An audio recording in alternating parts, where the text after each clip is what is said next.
Hello everyone, welcome again to our YouTube channel NK maths. आज की video में दोस्तों एसएससी सिलेक्शन पोस्ट जो फेज 9 का पेपर हुआ है, आपको पता होगा।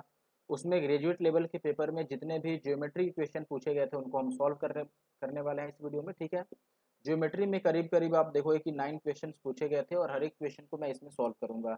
आपको पता है कि अभी सीएचएसएल का पेपर आने वाला है मई में, तो सीएचएसएल के पेपर को टारगेट करते हुए, उसको ध्यान में रखते हुए सिलेक्शन पोस्ट फेज 9 में ग्रेजुएट लेवल के पेपर में जितने भी ज्योमेट्री क्वेश्चन पूछे गए थे उनको मैं सॉल्व करने वाला हूं इस वीडियो में। इसके साथ ही मैंने सिलेक्शन पोस्ट में जो भी परसेंटेज के क्वेश्चन पूछे गए थे या फिर उसके अलावा रेशियो एंड प्रोपोर्शन के जो क्वेश्चन पूछे गए थे उनको मैंने ऑलरेडी अलग से वीडियो में सॉल्व कर रखा है। मैं चाहूंगा कि आप जरूर से जाइए और उन वीडियो को वॉच करें। ठीक है, वीडियो अब मैं कोशिश करता हूँ हमेशा बाईलिंगुअल लाने की, यानी कि हिंदी इंग्लिश दोनों में क्वेश्चन रहते हैं, तो आपको इससे कोई इशू नहीं होगा। You can go and watch that video.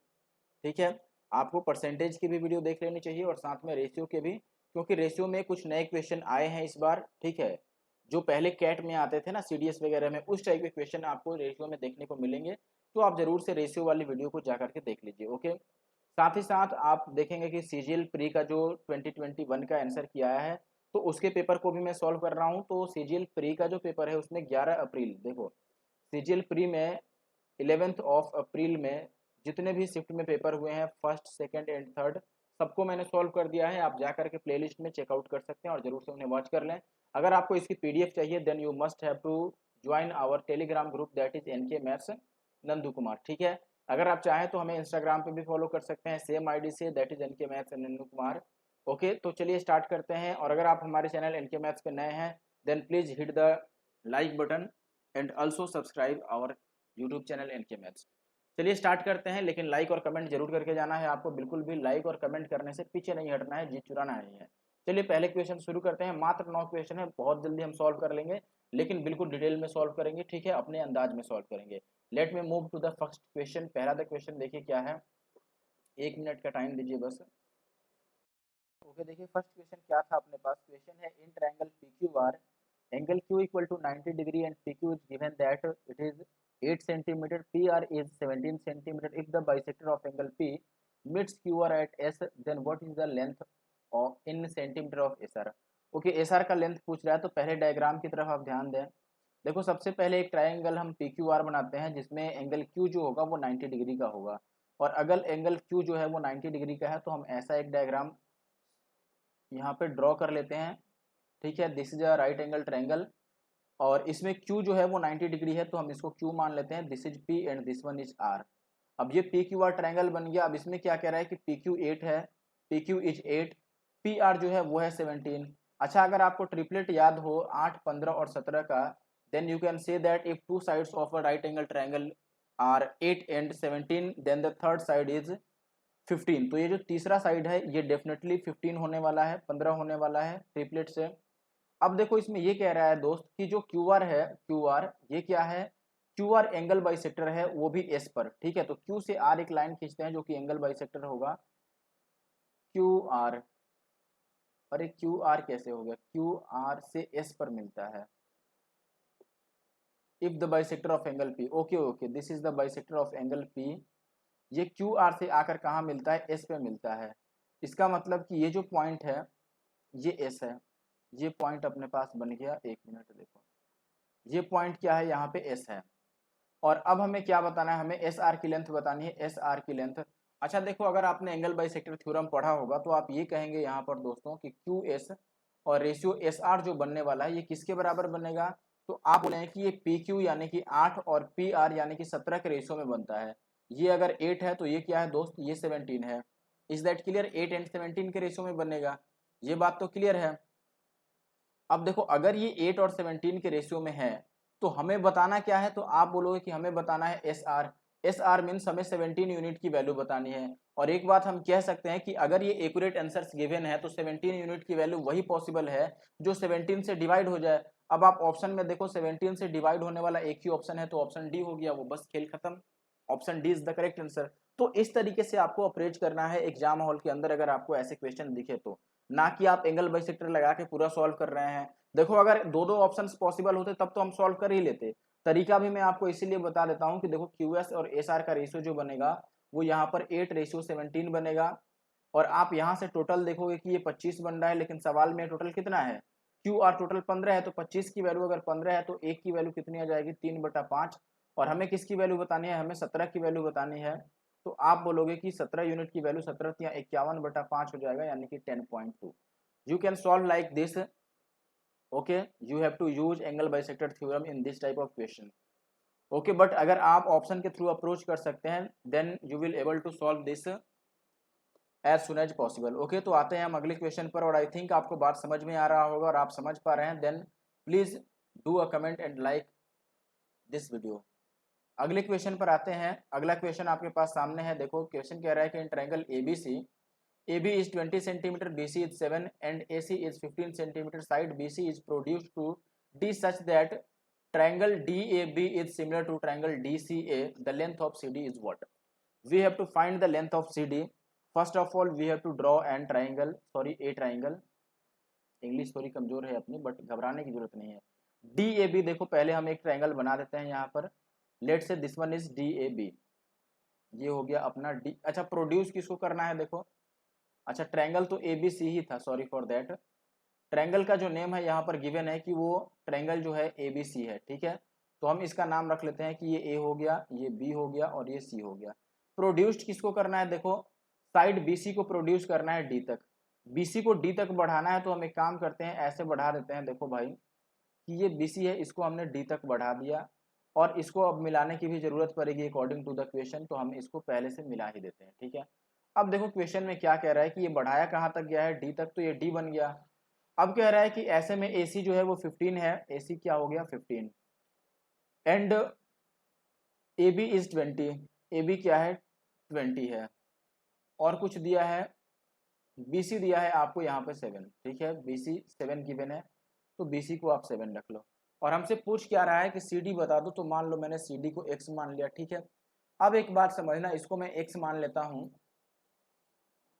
अब अकॉर्डिंग टू सिमिलरिटी, जो सिमिलरिटी का लॉ होता है उसके अकॉर्डिंग आप देखोगे, तो आप देखोगे कि ये ट्रायंगल जो है ये सिमिलर हैं, तो आप बोलोगे देखो DA/DC, सिमिलरिटी का रूल यही कहता है, DA/DC इज इक्वल टू, इसमें क्या है AB और अपॉन ये CA, AB/CA, this is equal to DB/DA, this is DB/DA, यही होगा ना। DA/ हमने क्या लिख दिया DC, फिर AB/AC, और फिर हमने लिख दिया DB/DA।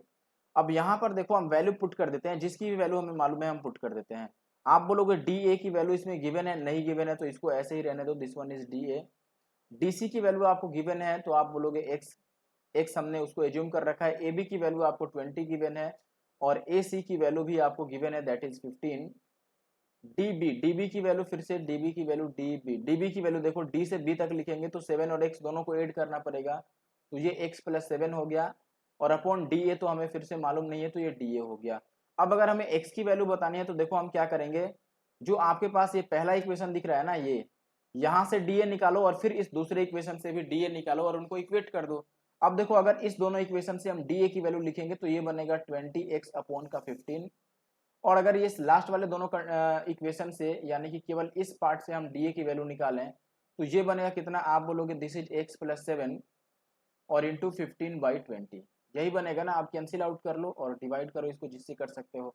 आप इसको कहोगे 4×5 = 20, एंड दिस वन इज 3×5 = और ये फिर से 3×5 = और ये 4×5 = आप क्रॉस मल्टीप्लाई कर लो, 4×4 = 16x, और इक्वल टू 3×3 = 9x, और प्लस का हो जाएगा 9×7 = 63, 63।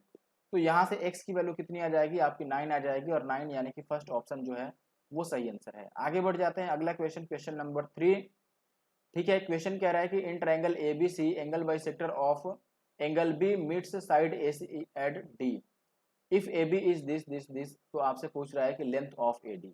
ओके, फर्स्ट ऑफ ऑल फिर से हम क्या करते हैं, एक ट्रायंगल ड्रॉ कर लेते हैं, और जो जो बातें ये बोल रहा है वो हम यहाँ पे काम कर लेंगे। देखो यहाँ पर मैंने एक ट्रायंगल बना लिया, लाइक दिस, सॉरी। और इसमें क्या कह रहा है आपको कि एंगल B का जो बाइसेक्टर है वो AC पे मिलता है D से, तो ये हो गया A, ये हो गया B, और ये हो गया C। B का बाइसेक्टर मिलेगा, ठीक है, तो हम B के बाइसेक्टर को पहले मिलाते हैं, कहाँ पर, AC पर। किससे मिलेगा भाई, D से मिलेगा। थोड़ा ज़्यादा बड़ा बना दिया, कोई बात नहीं। ये क्या हो गया, ये हो गया अपने पास डी। अब कह रहा है आपको कि देखो जो BC है वो 9.6 है, BC दिस वन इज 9.6, ठीक है, और AC जो है वो 22.4 है। पूरी AC यानी कि यहाँ से यहाँ तक आपका कितना है, दिस इज 22.4। और आपको क्या कह रहा है, AB जो है ये 16 है। तो आपसे वैल्यू किसका पूछ रहा है, AD का। अब देखो फिर से वही आ गया ना, पहले क्वेश्चन जैसा, एंगल बाइसेक्टर थ्योरम आप लगाओगे। अगर एंगल बाइसेक्टर थ्योरम लगाओगे तो आप बोलोगे कि देखो दोस्त, एंगल बाइसेक्टर थ्योरम यही कहता है कि ये 16 है तो ये भी 16 बनेगा, और ये 96 है तो ये भी 9.6 बनेगा, जितना है। इनका रेशियो ले लो, आप बोलोगे कि AD का जो रेशियो बन रहा है DC के साथ, ये बन रहा है 16 रेशियो 9.6, तो यहाँ पे 0 लगा देते हैं। 16 छक्के 96, 5 दूना 10 और 3 दूना 6, 5 और 3 का रेशियो आ गया। अगर 5 और 3 का रेशियो आ गया तो आपको पता है कि अब हमें किसकी वैल्यू बतानी है, तो आप बोलोगे कि अब हमें 5 यूनिट की वैल्यू बतानी है, AD बताना है, यानी कि 5 की वैल्यू बतानी है, ठीक है। अब देखो इसकी वैल्यू के लिए हम क्या कर सकते हैं, हम यहाँ से बोलें कि टोटल 5 और 3 हमारे हिसाब से 8 हो गया, लेकिन क्वेश्चन में ये टोटल कितना था, 22.4। 8 की वैल्यू अगर 22.4 आ गई, ये हमने सही काटा है ना, 3 दूना 6 और 5 दूना 10, एक जीरो हटाया, 16 छक्के 96, तो यहाँ से एक यूनिट की वैल्यू कितनी आ जाएगी, 8 दूना 16 और 6 4 8 8 64, 2.8 आ गया, और हमें 5 यूनिट की वैल्यू बतानी है। 5 की वैल्यू अगर आप निकालोगे तो ये हो जाएगा 5 दूना 10 और 8 25 40 14, 14 अपना सही आंसर आ रहा है, ठीक है। तो ये कॉन्सेप्ट वही था एंगल बाइसेक्टर थ्योरम वाला। अगला क्वेश्चन देखो, कह रहा है कि ट्राइंगल ABC में एंगल B जो है वो 135 डिग्री है, AB जो है वो 5√2 है, BC जो है 7 है, तो लेंथ बताना है AC का। देखो पहले तो एक ट्राइंगल ड्रॉ कर देता हूं मैं, ये हो गया ट्राइंगल आपके पास। जो नाम है वो दोस्त इसका काफी सुंदर नाम है, जो आप बार बार सुनते हो, ABC, ठीक है। एंगल B जो है वो 135 डिग्री है, दिस वन इज 135 डिग्री, और आपको ये कह रहा है कि AB की वैल्यू 5√2 है, this is 5√2, and BC is 7, BC जो है 7 है। AC की वैल्यू आपको बतानी है, तो AC की वैल्यू को मैं x मान लेता हूँ। अब देखो यहाँ पर कोसाइन रूल सीधा सीधा लग जाएगा, जब एंगल पता है और आपको साइड निकालना है तो कोसाइन रूल लगाएंगे, और कोई चांस ही नहीं बनता है हमारे पास, ठीक है। कोसाइन रूल लगाते हैं, तो आप देखोगे ये 135 दिया है, तो आप बोलोगे कोसाइन रूल से ये cos 135 की जो वैल्यू बनेगी वो क्या होता है, देखो इसके जो एडजेसेंट साइड है इनके स्क्वायर को हम प्लस करते हैं, यानी कि 5√2 का स्क्वायर 5 पचे 25 दूना 50, और प्लस इस 7 का स्क्वायर दैट इज 49, और माइनस करते हैं इस एंगल के सामने वाली साइड के स्क्वायर को, यानी कि एक्स स्क्वायर अपॉन 2AB लिखते हैं, यानी कि 2A का मतलब यही एडजेसेंट साइड का प्रोडक्ट हो गया, यानी कि A का मतलब 5√2 और B का मतलब 7। cos 135 को आप क्या लिख सकते हो, देखो आप ये लिख सकते हो कि cos 135 degree is nothing but cos 90 और प्लस 45। अब cos 90 प्लस 45 आपको पता है कि ये बनेगा माइनस का साइन 45, माइनस साइन 45 का मतलब -1/√2, तो इसके जगह पर हम वैल्यू रख लेते हैं माइनस का 1/√2। ये 50 और 49 जोड़ लो तो ये बनेगा 99 माइनस का एक्स स्क्वायर, और नीचे देखो ये बन गया आपके पास 5 दूना 10 सत्ते 70 और √2। अब इस √2 से ये √2 कट जाएगा, ठीक है। तो आप ये देखो कि आ गया -70 और इक्वल टू 99 और माइनस का एक्स स्क्वायर, तो एक्स स्क्वायर की वैल्यू आ जाएगी 9 7 16 169, यानी एक्स की वैल्यू कितनी आ गई 13, तो एक्स की value 13, option D is the correct answer. आगे बढ़ जाते हैं क्वेश्चन नंबर 5 पर। देखो क्वेश्चन नंबर 5 क्या कह रहा है, side BC of triangle ABC is produced to D, फिर से प्रोड्यूस कर दिया ना, चलो पहले फिर से मैं ट्रायंगल ही पहले बना लेता हूँ, ठीक है। तो एक मिनट, ये ट्रायंगल हो गया, फिर से ट्रायंगल में साइड BC को प्रोड्यूस किया जा रहा है, तो इसको मैं BC मान करके और आगे बढ़ा देता हूँ यहाँ तक। तो फिर से इट मे बी कि इसको मिलाना ही पड़े, तो मिला ही देते हैं पहले ही। अब देखिए क्या कह रहा है इसमें कि D तक प्रोड्यूस किया गया और CD और AC बराबर है। पहले देखो इसको नाम दे दो आप कि ये है A B C और ये हो गया अपने पास D। अब क्या कह रहा है इसमें, देखना AD जो है वो BD के बराबर है, AD यानी कि ये x है, तो BD यानी कि भाई ये पूरा भी क्या होगा, x ही होगा, क्लियर है, मान लिया हमने। फिर कह रहा है इधर भी है, देखो CD और AC बराबर है, CD और AC बराबर है, यानी कि ये y है तो ये भी y है। बस समझना हम क्या कर रहे हैं, AB और AC भी बराबर है, AB AC बराबर है, यानी कि ये y है तो ये भी y होगा, यही बात है ना, ठीक है। अब यहाँ पर एक बात समझिए, आपको क्या गिवन है, ध्यान से समझिएगा अब। ओके, देखिए तो मैं क्या बोल रहा था यहाँ पर कि जैसे ये आपको ये तो ट्रायंगल का एक थ्योरम पता होगा कि किसी भी ट्रायंगल में अगर दो साइड सेम हो जाते हैं तो इनके सामने के जो एंगल होते हैं, यानी कि ये एंगल थीटा है तो ये भी एंगल थीटा हो जाता है, सामने के एंगल सेम हो जाते हैं। तो आप यहाँ से शुरू कर लो, हमें ये एंगल बताना है, लेट से इसको मैं थीटा बोलता हूँ, और ये अगर वाई है और ये भी वाई है, तो अगर इस वाई के सामने मान लो थीटा है तो इस वाई के सामने भी यहाँ पे क्या आएगा, थीटा ही आएगा, सीधी सी बात है। अब ये ट्रायंगल आपको ये भी पता होगा कि ये एक्सटर्नल एंगल हो गया आपके लिए, तो ये कितना बन जाएगा, टू थीटा, क्योंकि ये थीटा प्लस थीटा के बराबर हो जाएगा। अब देखो ये एंगल अगर वाई है और ये भी एंगल वाई है, यानी कि ये दोनों, सॉरी ये दोनों साइड सेम है, तो इनके सामने के एंगल्स भी बराबर होंगे। तो इस वाई के सामने अगर टू थीटा है तो इस वाई के सामने भी यहाँ पे क्या आएगा, टू थीटा आएगा। फिर से आप देखो कि ये एक्स और ये एक्स भी बराबर है, तो इनके सामने के भी साइड सेम होंगे, यानी कि आप ये बोल दोगे यहाँ से, देखो ध्यान से, कि अगर इस एक्स के सामने ये कितना बन रहा है, टू थीटा, तो ये जो एक्स है इसके सामने भी ये पूरा एंगल कितने का बनेगा, तो आप बोलोगे टू थीटा के, ठीक है। अब देखो आप ट्रायंगल ए बी सी में देख लो, ट्रायंगल के तीनों एंगल्स का सम कितना होता है, 180 डिग्री। तो आप देखोगे कि यहाँ पे टू थीटा है, यहाँ पे टू थीटा है और यहाँ पे थीटा है, तो इनको ऐड करोगे तो ये आ जाएगा 5 थीटा की वैल्यू कितना हो गया, 180, तो थीटा की वैल्यू कितना आ जाएगा, 36। तो इसका जो सही आंसर आने वाला है वो है ऑप्शन बी, यानी कि 36 डिग्री। ओके, क्वेश्चन नंबर हम 6 पे आ जाते हैं। यहाँ पे क्या है, in triangle ABC angle B is 87 degree, C is 60 degree, point D and E are on the sides AB and AC respectively such that angle DEC is equal to 93 degree and DE ratio BC is 5:9। If AB is equal to 14.4 then the length of AE। हमसे AE का length पूछा गया है। Okay, तो AE का length अब हम कैसे निकाल सकते हैं, देखना जरा। सबसे पहले तो फिर से मैं डायग्राम बना देता हूँ एक, जिससे कि क्लियर कट पता चले आपको। देखो ये डायग्राम हो गया, इसमें कह रहा है कि एंगल बी जो है, आप मान के चलो कि ये जो है, एक मिनट, ये हो गया अपने पास angle A, this one is B and this is C. Angle A कितना है अपने पास, एंगल ए का पता नहीं है, बी का पता है कि बी जो है ये 87 है, सी जो है ये 60 है, तो ये 8 7 15, सॉरी 8 से 14, 147 हो गया ना, तो 3 और जो तो 50, ये 33 आ गया अपने पास, ठीक है। दिस वन इज 33 डिग्री, ये भी लिख ही लेते हैं, जरूरत हो या ना हो आगे देखेंगे। अब क्या कह रहा है कि डी और ई कहाँ है भाई, डी और ई है आपके ए बी और ए सी पर। ए बी पर डी है, यानी कि यहाँ पे डी है और इधर कहीं पर ई है, ठीक है। तो इनको भी मिला देते हैं पहले, डी को ई से मैंने मिला दिया। अब क्या कह रहा है देखना, एंगल डी ई सी 93 डिग्री है, डी ई सी ये वाला कितना है, 93। अच्छा ये 93 अगर हो गया तो दूसरी तरफ का एंगल ये कितना बनेगा, 87। 180 में से 93 को माइनस कर दो, 87 बन जाएगा। अब देखो एक एंगल अगर 87 है, दूसरा आपका कितना है, 33 है, तो तीसरा कितना बचेगा। आप चाहो तो इसको निकाल लो या ना भी निकालो, ये आपके ऊपर है, ठीक है।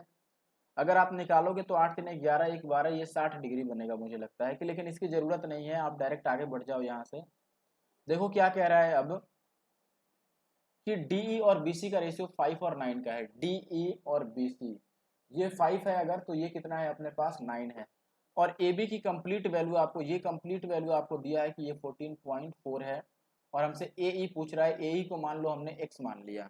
अच्छा अब जरा आप इस दो ट्रायंगल में ध्यान से देखना, ट्रायंगल ADE और ट्रायंगल ABC में देखो जरा, कुछ इसमें सिमिलरिटी दिख रही है आपको, तो आप बोलोगे देखो भाई एक की ये सिमिलर क्यों हो रहा है, जरा ध्यान देना।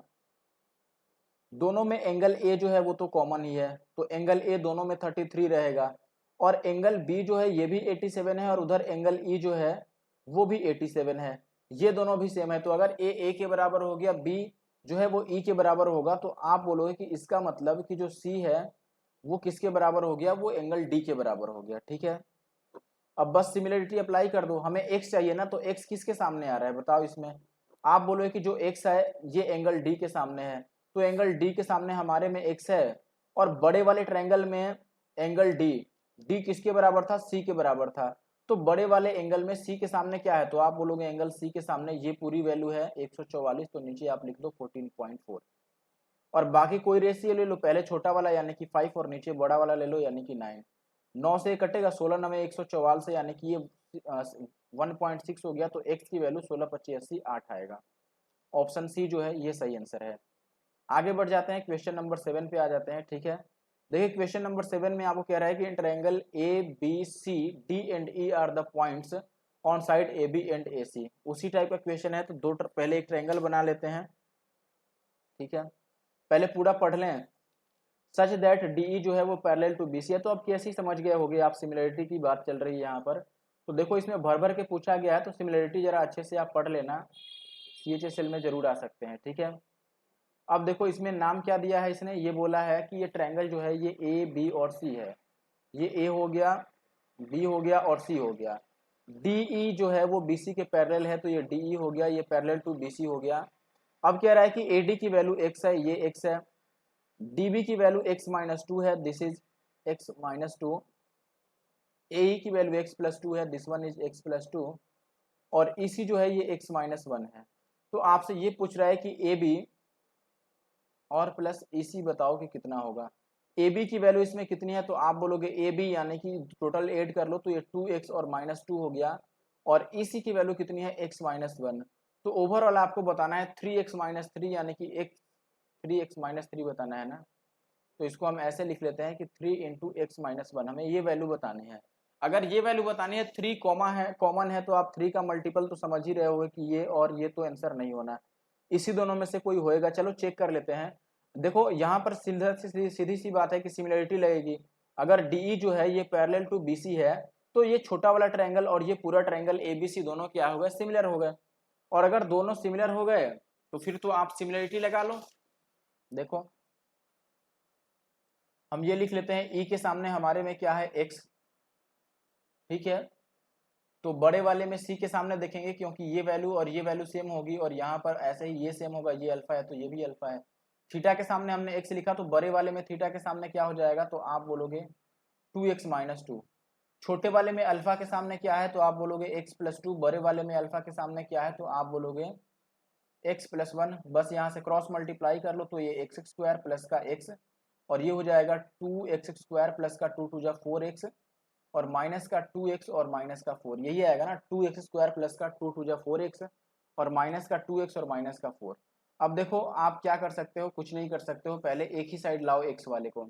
अगर x वाले को एक साइड लेके आना है, तो इस x स्क्वायर को इधर लेके जाओगे तो x स्क्वायर रह जाएगा। यार कुछ गलत तो नहीं कर दिया मैंने,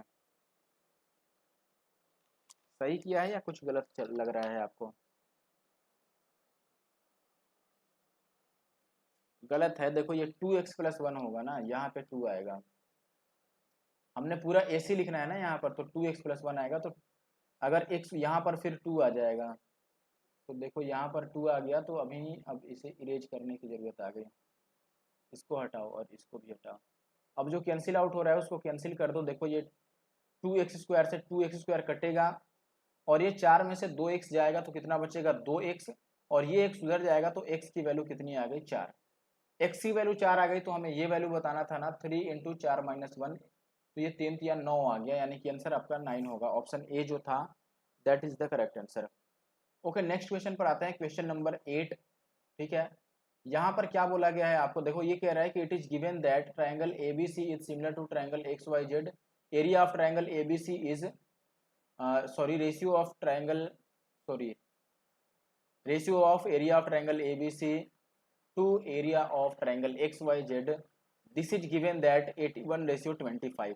तो इसमें ट्रायंगल बनाने की कोई ज़रूरत नहीं है, हालांकि आप बना लो, ज़्यादा समझने के लिए ट्रायंगल बना ले तो ज़्यादा बेहतर होगा।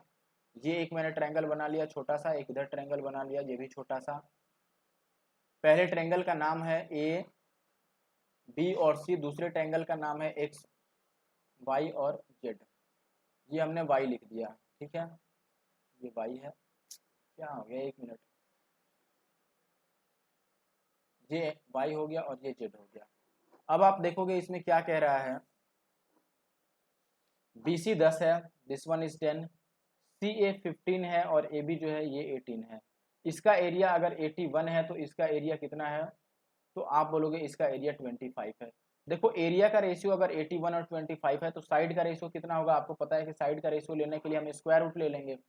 इनका स्क्वायर रूट ले लो तो इसका साइड अगर 9 होगा तो इसका साइड 5 होगा। और हमसे क्या पूछ रहा है, एक्स जेड पूछ रहा है। देखो एक्स जेड यानी कि ये वाली साइड पूछ रहा है ना, तो देखो 9 की वैल्यू यहाँ पर 15 हो गई, करस्पेंडिंग साइड देख रहे हैं, तो 5 की वैल्यू कितनी होगी। देखो अगर 9 की वैल्यू 15 है ना, तो 1 की वैल्यू कितनी हो जाएगी 15/9, और 5 की वैल्यू अगर निकालना है तो दोनों साइड 5 से मल्टीप्लाई कर दो, तो ये 3 तिया 9 और ये 5 तिया 15, तो 5 पचे 25/3 आएगा, यानी कि ऑप्शन बी जो है ये सही आंसर है। Okay, this one is the last question of this session और दिस लेक्चर और दिस पेपर।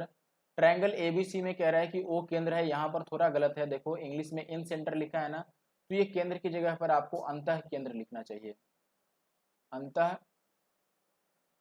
केंद्र है, ठीक है। इन सेंटर का मतलब अंतः केंद्र। और एंगल बीओसी आपको दिया है कितना 129। इन सेंटर का केस ये तो आपको पता ही होगा। देखो अगर ये ट्रायंगल है और आप ये मान के चलते हो कि यहाँ से इन सेंटर कब बनता है, एंगल बाइसेक्टर से बनता है, तो ये दोनों अगर एंगल बाइसेक्टर्स हैं, ठीक है, ये भी एंगल बाइसेक्टर है, ये भी एंगल बाइसेक्टर है, और ये आपका बी है, ये ओ है, और ये क्या है सी है, और ये ए है, और बी ओ सी 129 है, ए आपको बताना है क्या होगा। तो आपको पता होना चाहिए कि बी ओ सी जो होता है this one is 90 plus a/2 होता है। तो यहाँ से अगर ये वैल्यू 129 है तो माइनस का 90 कर दोगे तो ये a/2 आ जाएगा, यानी कि 39 की वैल्यू a/2 हो गई, तो a की वैल्यू 39 2 जा 78, तो 78 बोले तो ऑप्शन बी जो है वो सही आंसर है दोस्तों। तो ये वीडियो आपको कैसा लगा मुझे जरूर से कमेंट करके बता देना, और यह वीडियो देखने के लिए आप सभी को धन्यवाद, यानी कि थैंक यू। लाइक जरूर कर देना दोस्तों, और अगर आपको इसकी पीडीएफ चाहिए तो आप कमेंट करके बता भी सकते हो, हालांकि पीडीएफ के लिए आप टेलीग्राम ग्रुप ज्वाइन कर लो, NK maths Nandu Kumar. Okay, bye and thank you.